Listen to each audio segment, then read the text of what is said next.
Descubre cómo esta deliciosa salsa puede transformar tus comidas en auténticas celebraciones gastronómicas.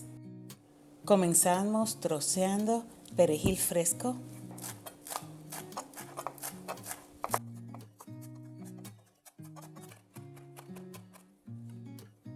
Vamos a triturar bien una cucharada de alcaparras. Y al final te voy a dar algunas excelentes ideas de en qué utilizar esta deliciosa salsa. Necesitamos una taza de mayonesa,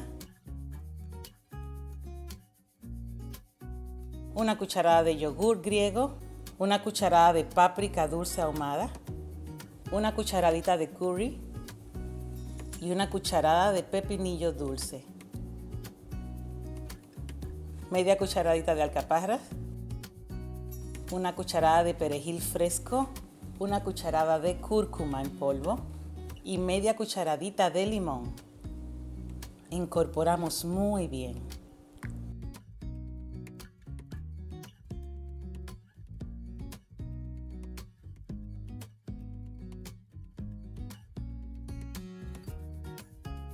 Puedes usar esta deliciosa salsa con tus vegetales favoritos para tus entradas y lleva tus hot dogs a otro nivel con esta deliciosa salsa.